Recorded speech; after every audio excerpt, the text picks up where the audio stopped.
The test is in 4 parts: Part 1, Part 2, Part 3, and Part 4. Now look at Part 1. Part 1.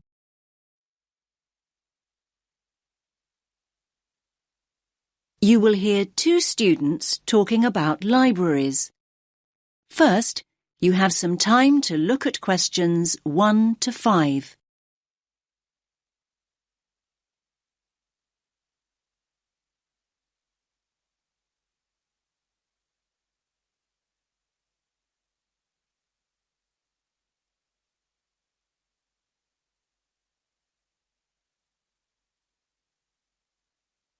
Listen carefully to the first part of the conversation and answer questions 1 to 5. Hi there, Tim. You look tired. Hi, Zara. I am tired. Well, it is SWAT-vac after all. SWAT-vac? Ah, yes, of course. Exam period. Don't remind me. I'm pretty exhausted myself.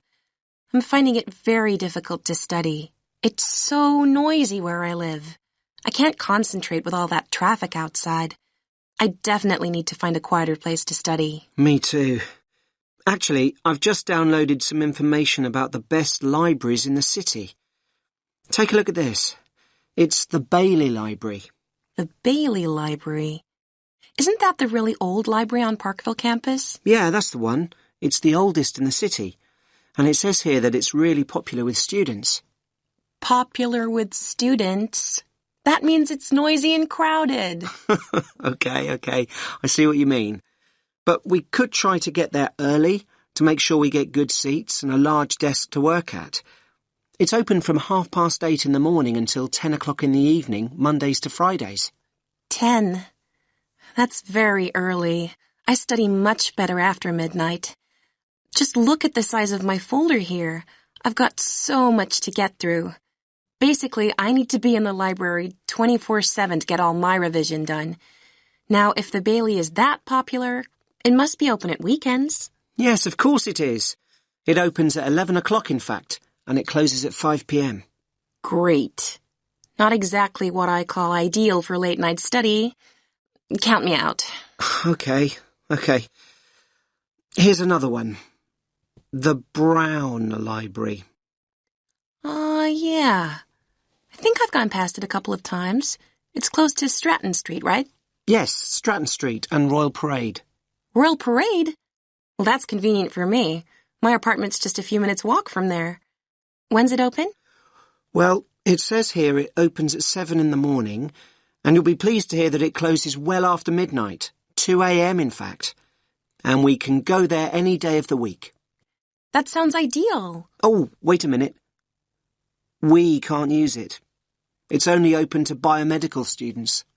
Biomedical students only? Great. Just when we thought we'd found the perfect place to study. Oh, wait a minute. This one sounds good. The RMIT Library.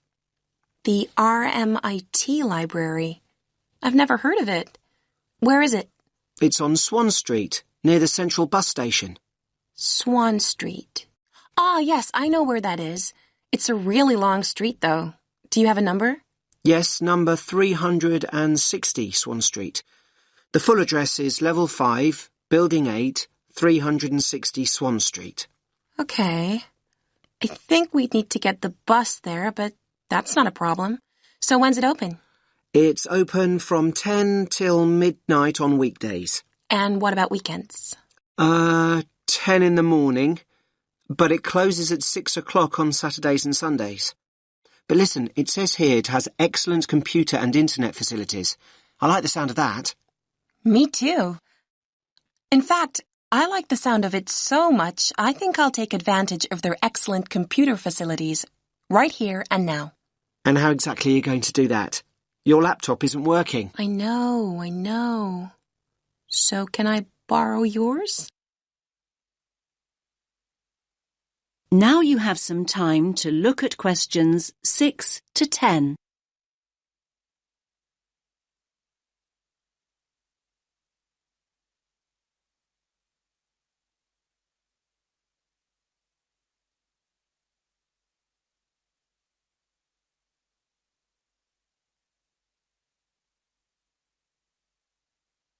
Now listen to the rest of the conversation and answer questions 6 to 10.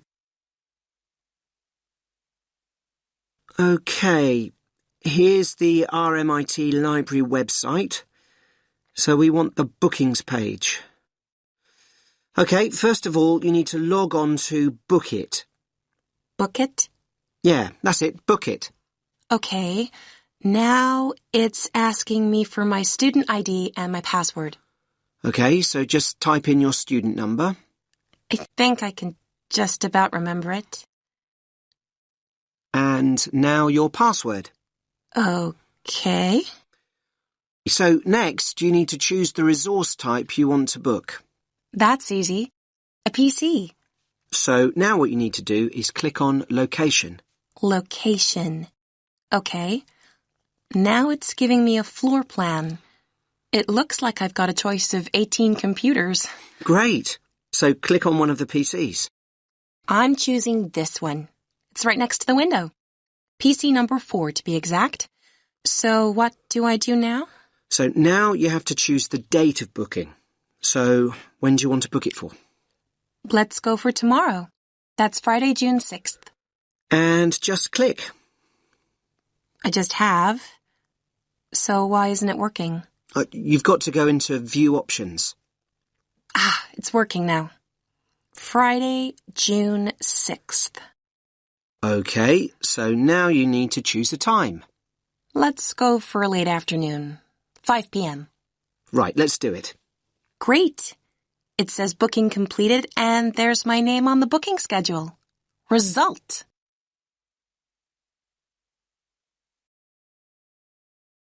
That is the end of part 1. You now have half a minute to check your answers.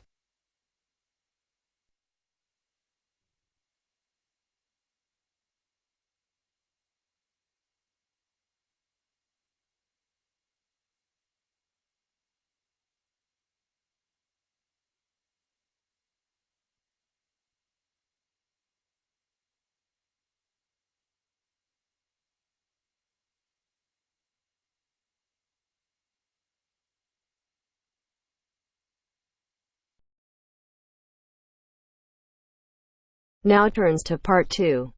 Part 2. You will hear a man talking to teenagers about archery. First, you have some time to look at questions 11 to 15.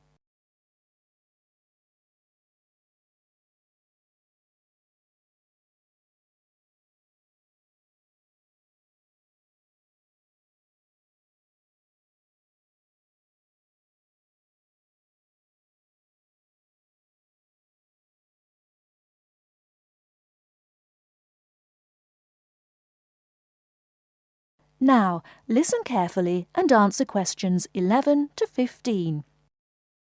OK, can you gather round again? Is everyone here? No, we're missing 2. Ah, here they come now. Right, the next activity is the last one before lunch. So, archery. And I can tell you this activity is the favourite of a lot of our visitors. It's great fun and very relaxing. It can also be competitive. I think we should get the idea, have some practice, and then introduce a bit of competition, if you're up for it. Good idea? I'm going to start with the basics. Archery is the practice, or art, some might say, of using a bow to propel an arrow.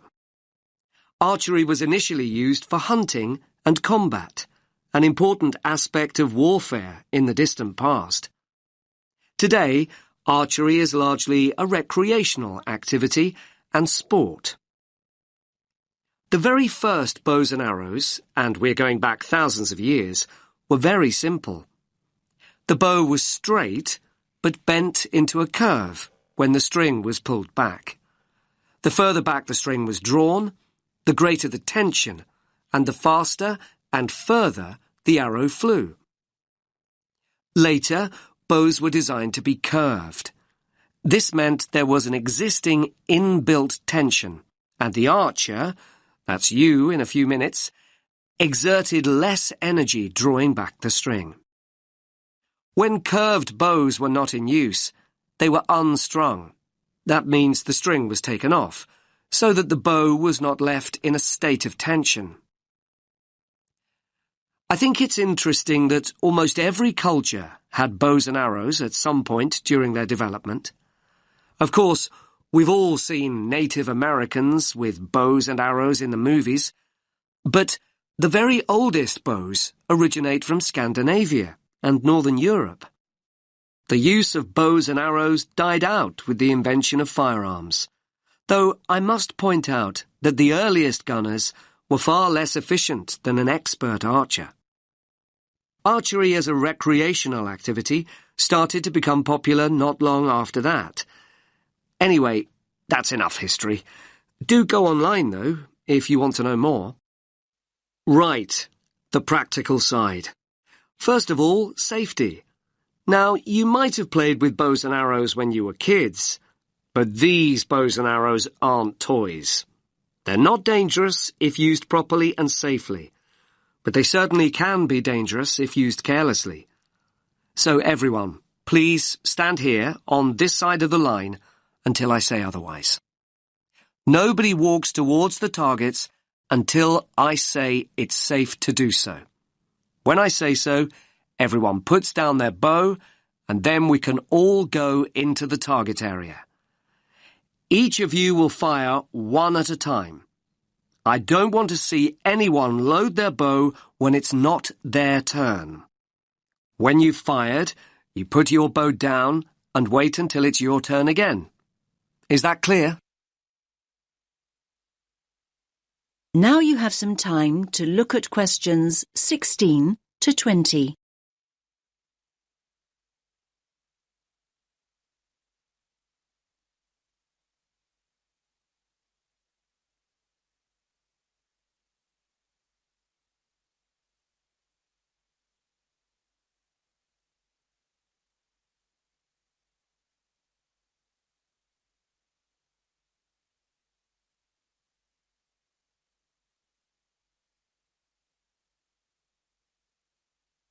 Now listen to the rest of the talk and answer questions 16 to 20. Let's take a look at the equipment. The bows are fairly heavy. You might be surprised. We'll spend a moment practicing holding the bow properly before we load one up. I'm holding it now, in the position in which you'll hold it. The drawstring is here, and again you might be surprised at the tension. You'll need to practice drawing back the string. Just above the middle of the bow, here, is the sight. You look through this as you would with a rifle.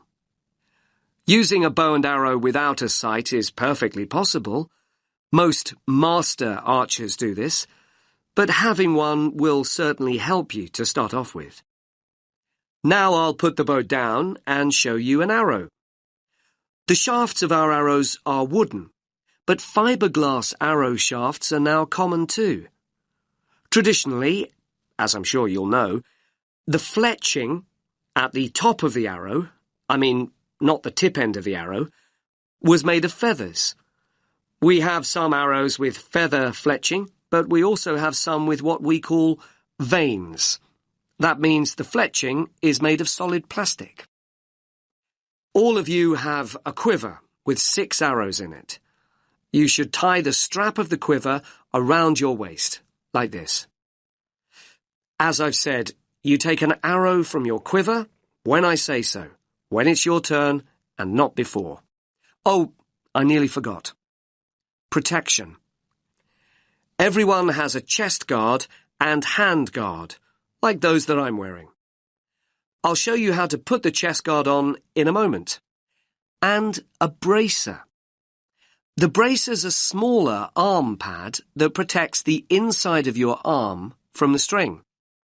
For those of you in a t-shirt today, that's important. But the bracer will also stop the string catching on the sleeve of a jumper or jacket. Right, so before we pick up the bows, let's have a look at these chest guards.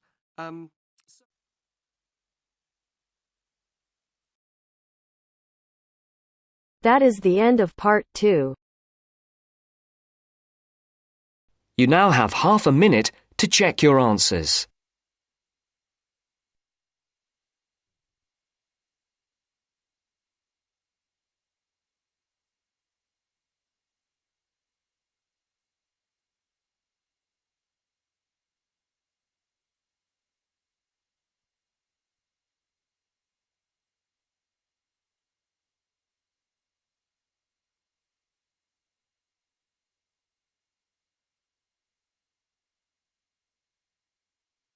Now turns to part 3. Part 3. You will hear a conversation about waste between a tutor and a student. First, you have some time to look at questions 21 to 23.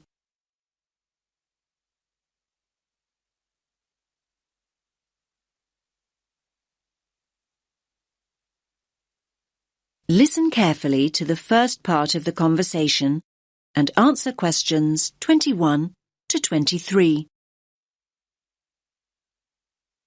Well, we've been looking at the issue of waste this term, and as you know, it's a huge area to research. Now, Hannah, just to recap on our last session, we identified a range of sources of waste. Can we just run through these very briefly before we make a start? Yes, I've got a note of them here. We've got waste from industry, commerce, quarrying and construction, and then, of course, there's household bins and litter. Great. Now, you were going to focus on industrial waste, weren't you? How's the research going? Well, actually, I decided to go with household waste in the end and focus on food. I've been looking at exactly what we throw out and how much. Now, maybe this won't come as much of a surprise to you, but I was really amazed at just how much food we throw away in the UK. We throw away over 7 million tonnes of food every single year. 7.2 million to be exact. That's quite right. In the latest survey, it's been estimated that we're wasting 1/3 of the food we buy. Exactly. That's like 1 in every 3 bags of food shopping going straight into the bin.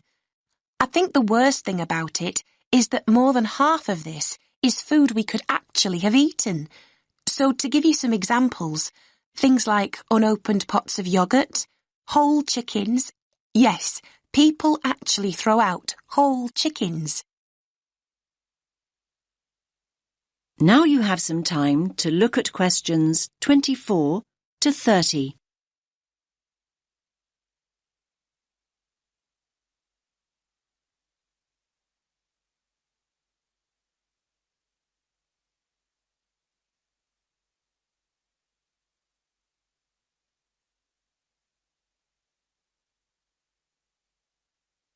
Now listen to the rest of the conversation and answer questions 24 to 30.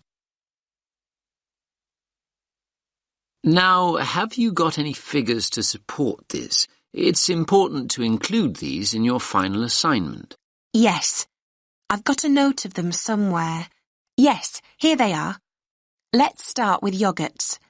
Now, 1.3 million of them go straight in the bin, and 5,500 whole chickens. Oh, and I've got another example. Bread. An amazing 7 million slices of bread are completely wasted too. OK, you've got some solid figures there. And don't forget to explore the reasons why we throw out food we haven't even opened. One interesting point worth making here is that, basically, we often completely forget about what we've bought. So we stick the box of eggs in the fridge and our packets of biscuits at the back of the cupboard, and they just lie there, completely unused. And on the subject of eggs, you might be shocked to learn that we throw away 0.7 million of them every single day, and the same amount of packets of biscuits. I think that people need to think more about how they are storing and using the food they buy. That's a good point. What do you think is the problem there? Do we all need to change our attitude to food? Definitely. Part of the problem is that we've come to expect our food to look uniform and, well, perfect. So, we want our apples to be green all over and to be a certain shape and size. This means the farmers, and then we as consumers, end up throwing away perfectly good food just because it has a blemish or a mark.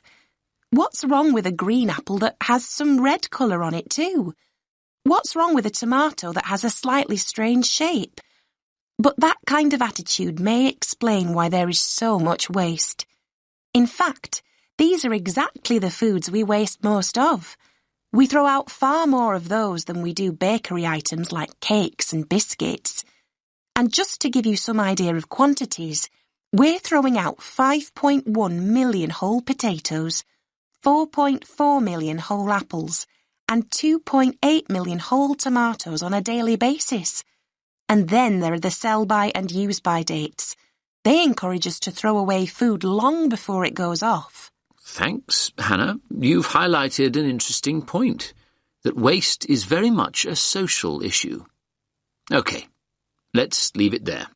We can look at the issue of initiatives to reduce waste next. That is the end of part 3. You now have half a minute to check your answers.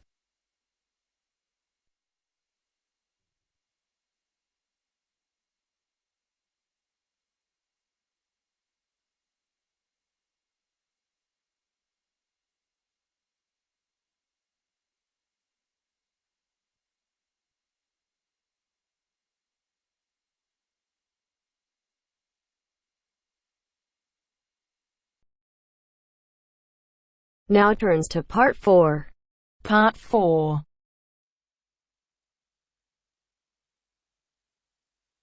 You will hear a woman giving a lecture about the positive effects of laughter. First, you have some time to look at questions 31 to 40.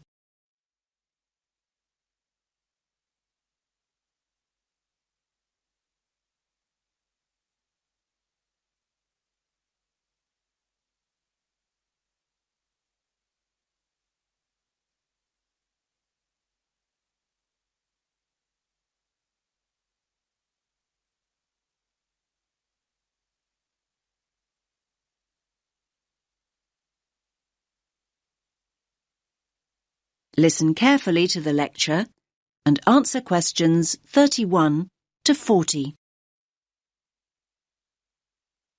Good morning, everyone. I do hope you didn't get too wet getting here this morning. The subject for my talk, I think we could all do with some to take our minds off this atrocious weather, is laughter.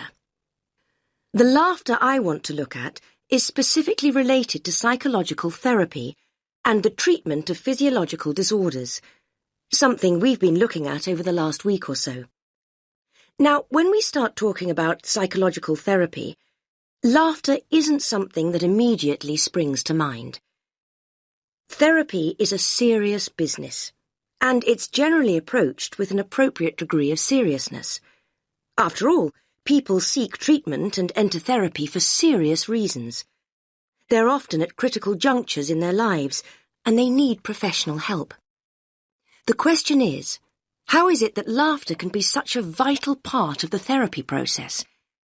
It's normally identified with humour, and thus generally deemed appropriate only in lighter, more frivolous circumstances, when it's acceptable to find a situation funny.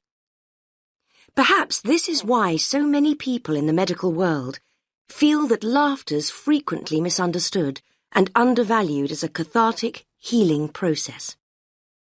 Now, humour certainly is one trigger for laughter, but it isn't the only trigger. If we take as a starting point the fact that laughter is a physical process that releases emotional pain, it follows that stress, anxiety, and tension may prompt the same response. Psychologists frequently point out that humans don't laugh because they're happy. They're happy because they laugh. Once we accept that laughter and pain are related, we are less likely to be shocked when people laugh in all sorts of painful, even tragic situations.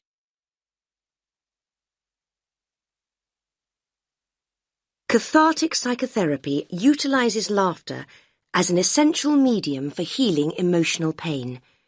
It's specific to the release of anger, fear, and boredom. When people laugh, they free themselves of painful feelings. The amount of pain the body releases during a single burst of laughter is immeasurable, but we know that the body will keep discharging pain cathartically until there's no longer a need. The only obstacle to the process is the self-constraint we learn to impose on ourselves during our early years. We're taught the virtues of self-control from infancy, and any loss of that control during an emotional outpouring is discomforting. We fail to realize that when we lose control, we actually gain in many other ways. Our cultural preference for processing feelings cognitively, instead of feeling them physically, maintains and prolongs emotional distress. Patients who have had upbringings during which feelings were suppressed may have quashed their ability to laugh, cry, and become angry. Clinicians can help individuals regain these cathartic processes, enabling them to release deep-rooted emotions that may be an obstacle to happiness. Only now has research begun to validate the notion that emotions are stored in the body rather than the mind. Recently developed cathartic techniques allow practitioners to teach patients how to access their hidden emotions and release them. The more catharsis the patient experiences, the more rapidly he or she progresses through the healing process. Laughter is probably the least threatening cathartic process, at least to the person expressing the laughter, and so it has an essential role. It's often a stepping stone to other forms of emotional release, like crying or showing rage. So why, you might ask, has the mental health community been so slow to accept laughter as a healing tool? Well, for reasons I've already outlined. Like any expression of the true self, laughter is radical and revolutionary, and laughing at what is seemingly misfortune upsets conformity. We in the medical professions must challenge the antiquated view that adult laughter is silly and inappropriate. We have to ensure that patients don't reject the healing power of their laughter, in the fear that others will see them as making light of their issues. Traditionally, mental health practitioners have viewed laughter as a way of hiding painful emotion. In contrast, cathartic psychotherapy understands that laughter releases emotion. Through laughter, feelings erupt from within into the outside world. If people suppress laughter, they also stifle the release of pain. The catharsis of laughter doesn't change people's circumstances, but it does change the way people relate to those circumstances. It enables them to take a different view, a view from which terrible misfortune can seem so much more bearable. This allows people to remember, to feel, and to explore without fearing that they'll be trapped by what they can't control. Life's most tragic events often have an essence of absurdity, and this can be the trigger point for laughter. Some people deal with emotional pain instinctively and come along to therapy already laughing and crying. There are many others, however, that need assistance. That is the end of part 4. You now have half a minute to check your answers.